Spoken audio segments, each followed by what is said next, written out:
নেতারহাট সিরিজের এই পর্বে আমাদের আজকের গন্তব্য বেতলা। নেতারহাট যে কি সম্পদ তার বুকে লুকিয়ে রেখেছে দেখাবো সব।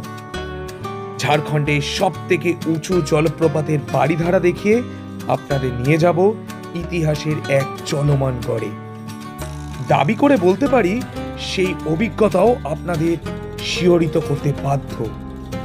অনেক অনেক গল্প বলার আছে, অনেক কিছু দেখানোর আছে আপনাদের।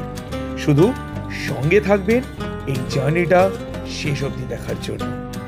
কথা দিচ্ছি এক অনন্য অভিজ্ঞতার রেস থেকে যাবে মনে।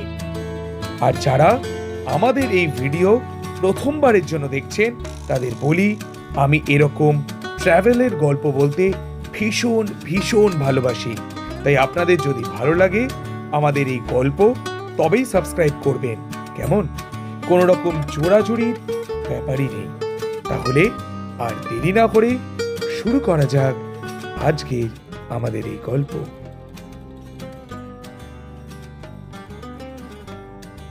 নেতারহাটের এই হোটেলে একদিন রাত্রি যাপন করার পর সকাল সকাল আমরা বেরিয়ে পড়লাম নেতারহাট থেকে বেতলার উদ্দেশ্যে। পথে দেখে নিলাম বেশ কিছু উল্লেখযোগ্য স্পট। তার মধ্যে সবার প্রথমে ছিল ঝাড়খণ্ডের সর্বোচ্চ জলপ্রপাত লোদ ওয়াটারফলস।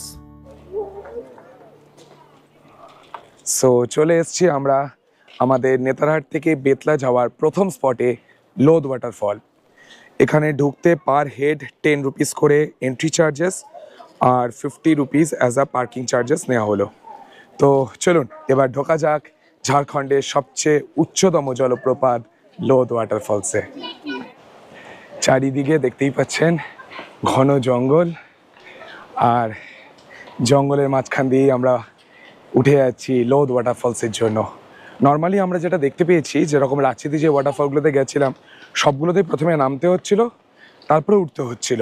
সব ওয়াটারফলগুলো নিচের দিকে, আর এই লোদ ওয়াটারফলটা ওপরের দিকে, এই দিকে।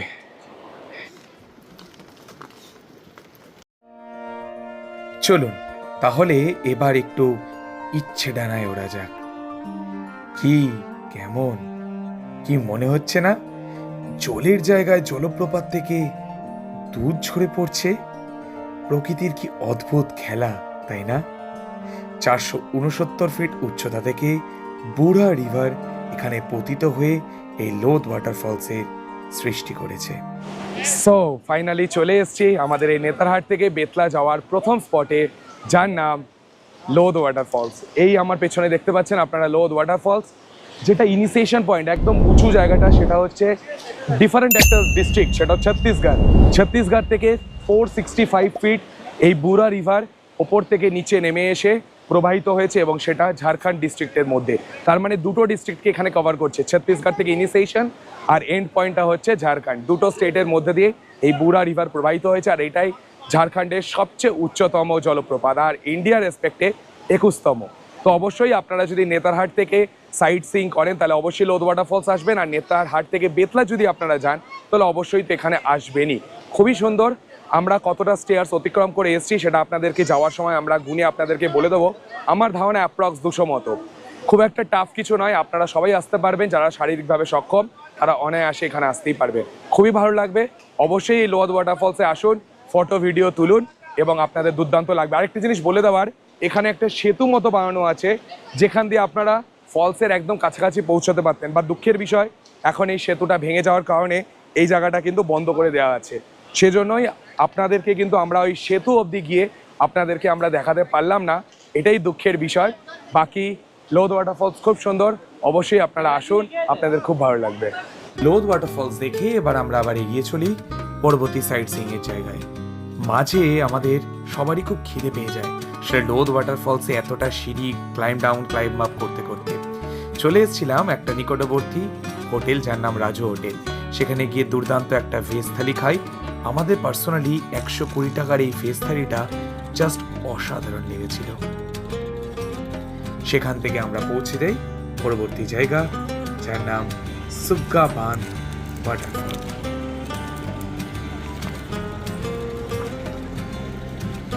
আমাদের ড্রাইভার দাদার সহযোগিতায় এই জায়গাটার কথা জানতে পারি। সত্যি এই জায়গাটা এসে মনে হচ্ছে এটা ঝাড়খণ্ডের একটা হিডেন জেম। জলের ফোর্সটা দেখেছেন, মারাত্মক লাগছে, জাস্ট চোখ জুড়িয়ে যাচ্ছে। মনে হচ্ছে জলপ্রপাত থেকে জল না, যেন দুধ ঝরে পড়ছে। অবশ্যই আপনারা বেতলা যাওয়ার আগে এই জলপ্রপাতটায় একবার ঘুরে যাবেন, আপনাদের মন কেড়ে নিতে বাধ্য। নেতারহাট এক অদ্ভুত সুন্দর জায়গা, বৈচিত্র্যে ঠাসা এই নেতারহাট। এই যেমন এখন যে রাস্তাটা দিয়ে আমি যাচ্ছি, এই জায়গাটা কখনো আমায় বাংলাপোশির ফিল দিচ্ছে, তো কখনো ডুয়ার্সের রাস্তা মনে করিয়ে দিচ্ছে। আর নর্থ বেঙ্গলের ফিল তো ভরে ভরে আছে নেতারহাটে। সঙ্গে মাঝে মধ্যে আমি উটি ভাইবসও পাচ্ছি। আপনাদের সঙ্গে গল্প করতে করতে চলে এলাম পরবর্তী সাইট সিইং প্লেসে।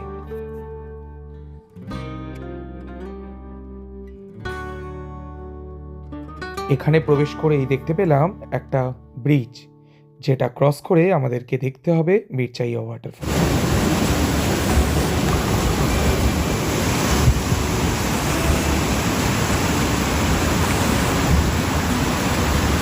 মির্চাইয়া ওয়াটারফল দেখে এবার আমাদের গন্তব্যস্থল বেতলা ন্যাশনাল পার্ক। আপনারা আমার এই গল্প শুনতে শুনতে কোনোভাবেই রাস্তা থেকে চোখ সরাবেন না, কিন্তু রাস্তার প্রত্যেকটা বাঁকে বাঁকে এক অনন্য সুন্দর দৃশ্যপট তৈরি হচ্ছে। যেমন এই যে রাস্তাটা, তার সঙ্গে কেওনঝড়ের রাস্তার অনেকখানি আমি মিল পাচ্ছি। কয়েক কিলোমিটার পর পর এরকম ওয়াটার ক্রসিং চোখে পড়ছে। এখানে কিন্তু বন্যপ্রাণী সাইটিং এর চান্সও বেশ বেশি। আমরা এই জঙ্গল দিয়ে যেতে যেতে খুব কম করে হলেও এরকম 15 থেকে 20টা ওয়াটার ক্রসিং পেয়েছি। আর অদ্ভুত ব্যাপার হলো, জল কখনো ডান দিক থেকে বাঁ দিকে যাচ্ছে, আবার কখনো বা বাঁ দিক থেকে ডান দিক। আমরা বেশ এনজয় করছি। আর এই দেখুন, রাস্তায় বসে থাকা বানর সেনার দল, কখনো বা দেখছি লাঙ্গর। এই যে অরণ্য, এই যে জঙ্গল, এগুলোই তো পৃথিবীর আদিমতার সাক্ষ্য বহন করে। তাই আমার এই বন জঙ্গল বড্ড প্রিয়। সারাদিনে কত রকমের ল্যান্ডস্কেপ পেরিয়ে এলাম বলুন তো। আচ্ছা, এই সুযোগে একটা আপনাদের কাছে ছোট্ট রিকোয়েস্ট করে ফেলি। এতক্ষণে হয়তো আপনারা ভিডিওটাকে লাইক করেই দিয়েছেন, কিন্তু আপনারা কতটা এঙ্গেজ হচ্ছেন, কতটা বা ভালো লাগছে, এই জায়গায় আসার জন্য আপনাদের কতটা প্রবল ইচ্ছা শক্তি জাগছে, এগুলো প্লিজ আমাদেরকে কমেন্ট বক্সে লিখে জানাবেন। এগুলো আপনাদের কাছ থেকে শুনতে আমার বড্ড ভালো লাগে। আর আপনাদের সঙ্গে গল্প করতে করতে আমরা প্রায় চলে এসেছি বেতলা। আর কিছুক্ষণের অপেক্ষা।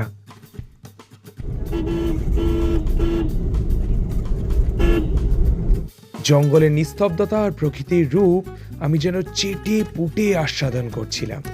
আর দেখুন, আপনাদের সঙ্গে গল্প করতে করতে আমি ফাইনালি চলে এলাম বেতলা ন্যাশনাল পার্ক, আমাদের আজকের গন্তব্যস্থল। বেতলা ন্যাশনাল পার্কে প্রবেশ করার আগে আমরা ফাইনালি চলে এলাম ইতিহাসের সাক্ষী বহন করা এই পালামু ফোর্টে। আর এটাই হলো সেই পালামু ফোর্টের সিংহদুয়ার। তবে একটা জিনিস দেখে আমার এখানে খুব খারাপ লাগলো, চারিদিকে প্লাস্টিকের বোতল, পলিথিন। মানুষের মধ্যে সিভিক সেন্সটা সত্যিই এখন আর বেঁচে নেই। কিছু দূর এগোতেই আমরা দেখতে পেলাম একটা বিশাল বড় কূপ। 3 বর্গ কিলোমিটার এলাকা জুড়ে বিস্তৃত এই ফোর্ট কত যুদ্ধের সাক্ষী, কত লড়াইয়ের সাক্ষী, কত মৃত্যুর সাক্ষী। গা ছমছম করে উঠছে, গায়ে কাটা দিয়ে উঠেছে এখানে এসে। এখান থেকে এবার আমরা রওনা দিলাম বেতলা ন্যাশনাল পার্কে।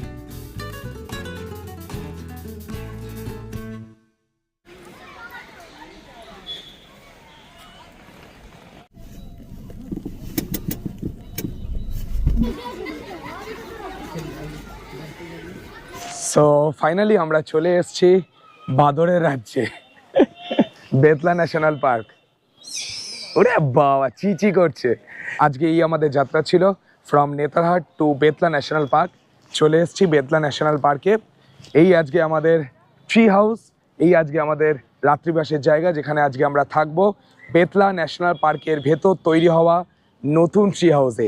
কেমন সেই ট্রি হাউস, কেমন এখানকার বেসিক অ্যামিনিটিস, রুম ট্যারিফ কত, কেমন লাগে রাতের বেলায় এই ট্রি হাউসটা, এখান থেকে আমরা ন্যাশনাল পার্ক মানে বেতলা ন্যাশনাল পার্কের সাফারি বা করবো কী করে, সেই সম্পূর্ণ কিছু নিয়েই ফিরবো আমরা আগামী পর্বটায়। আজকের পর্বটা এটুকুই, আপনাদেরকে অনেকগুলো জায়গা ঘুরিয়ে দেখিয়েছি। Lodh waterfalls, Mirchaiya waterfall, Suggabandh waterfall, Palamu fort, এই সব কিছু আপনাদেরকে আজকের ভিডিওতে তুলে ধরেছি। আশা করছি আপনার ভিডিওটা খুব এনজয় করেছেন। আর প্রত্যেকবারের মধ্যে যেটা বলে থাকি, ভিডিওটা ভালো লাগলে লাইক করুন, কমেন্ট করুন, শেয়ার করুন, আর অবশ্যই চ্যানেলটাকে সাবস্ক্রাইব করে দিন এরকম ভালো ভালো ব্লগ আরও ফিউচারে দেখার জন্য। তো চলুন, আগামী পর্বে আপনাদেরকে দেখাবো এই বেতলা ন্যাশনাল পার্ক এবং বেতলা ট্রি হাউস, সেই সমস্ত কিছু নিয়ে ফিরছি আগামী পর্বটায়। ততক্ষণের জন্য সবাই খুব ভালো থাকবেন। Take care, good bye from Betla national park.